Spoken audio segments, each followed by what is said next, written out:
Et salut tout le monde, aujourd'hui on se retrouve pour une nouvelle vidéo. Alors voilà, aujourd'hui on va faire un aménagement de cette boîte. Mais vous allez me dire pour quelle espèce? Les yules ça va pas là-dedans, avec ni des feuilles comme ça, et ni les fourmis, donc c'est pourquoi. Oh d'ailleurs là il y a une petite fourmi là qui se balade.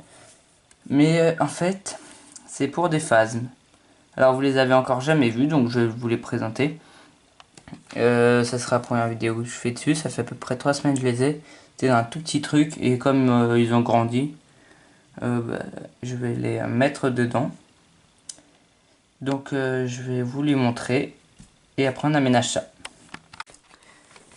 Alors voilà, donc c'est des tout petits juvéniles qui étaient dans la petite boîte là. Enfin, dans le petit pot. C'est un pot de Nutella d'à peu près 12 cm de hauteur. À peu près. Et du coup il est vraiment petit. Mais ils sont 5, donc là il y en a 3. Et là 2.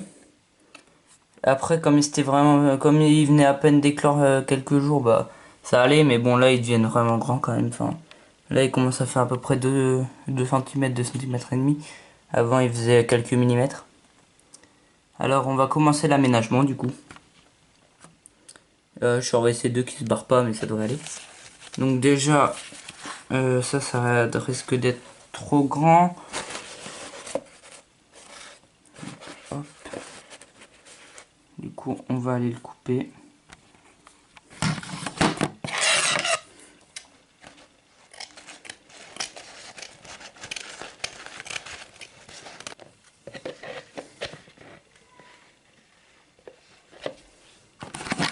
Alors, une boîte pour phase, ça coûte rien. Du coup, il suffit d'avoir juste une petite boîte. Un peu de papier essuie-tout pour mettre au fond comme un peu substrat, mais c'est juste pour plus facilement ramasser les crottes.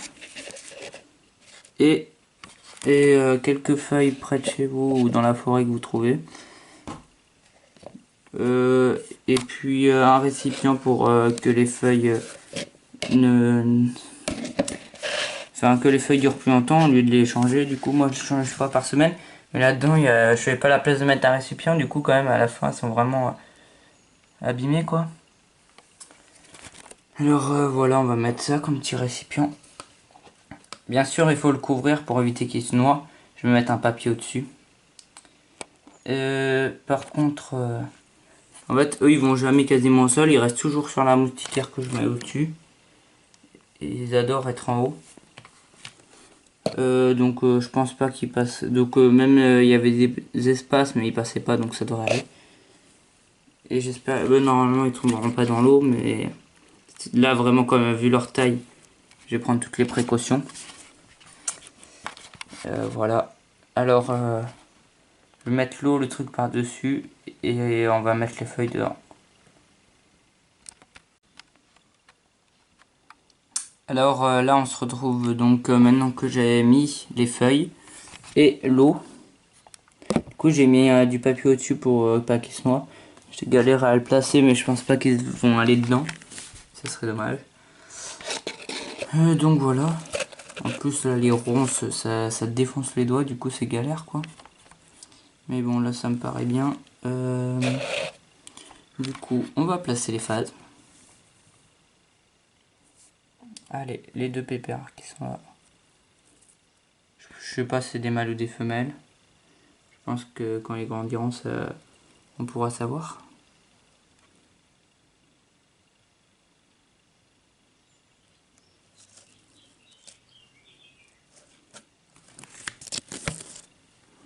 Alors là il y en a un qui s'est cassé la gueule tout en bas aussi. Alors on va mettre les autres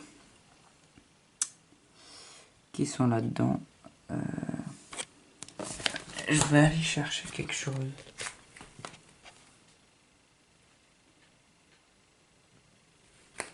Voilà.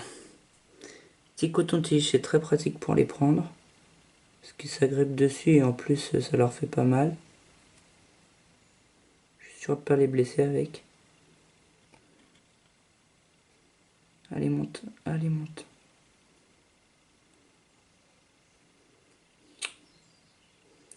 Il veut pas venir, allez viens-toi.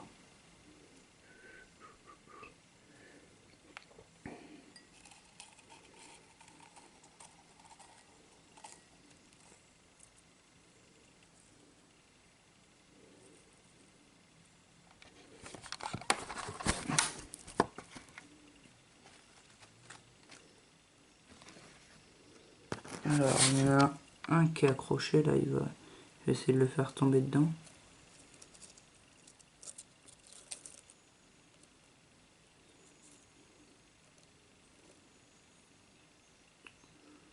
Oh, il casse les pieds. Hein. Il n'est pas décidé.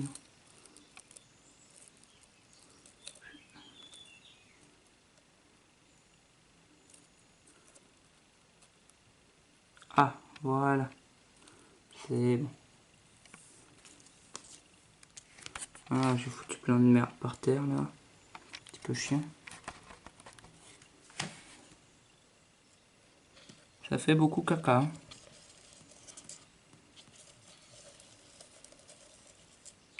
D'ailleurs, je me demande s'ils peuvent pas passer dans le trou, vu qu'il y a une petite interstice. Mais je pense pas qu'ils vont aller se risquer dans l'eau.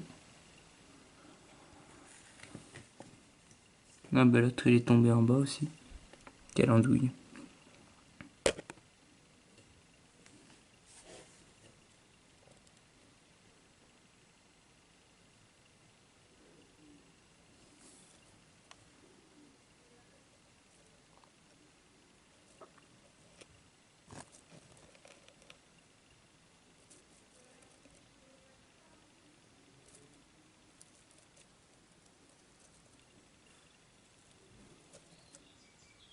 Et le dernier,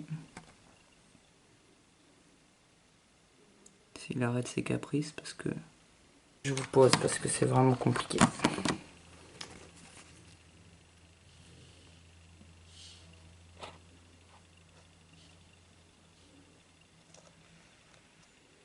Hop. Bon. J'ai réussi, pas trop avec douceur, mais j'ai réussi. 1, 2, 3, 4 et 5. C'est bon. Ils sont tous là. Alors, on va voir si on peut refermer avec ça.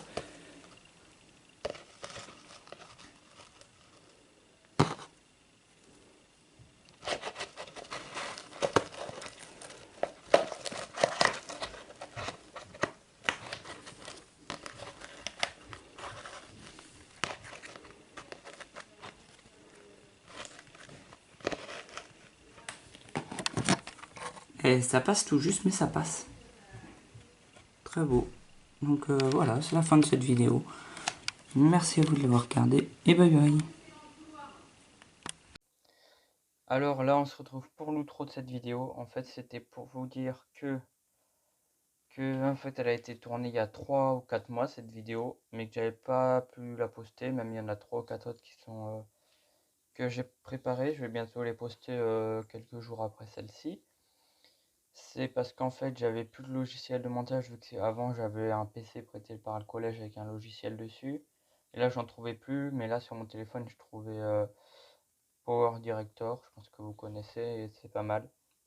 Alors là, ce que je vous montre, c'est la boîte Phasm actuelle. Elle est plus grande, parce que du coup, ils ont bien grandi depuis ce temps. Mais ils sont plus que 3. Il y en a 2 qui sont morts.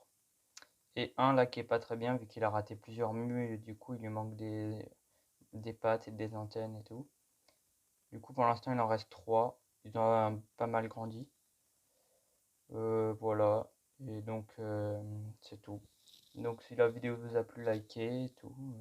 N'hésitez pas à vous abonner. Et ciao tout le monde.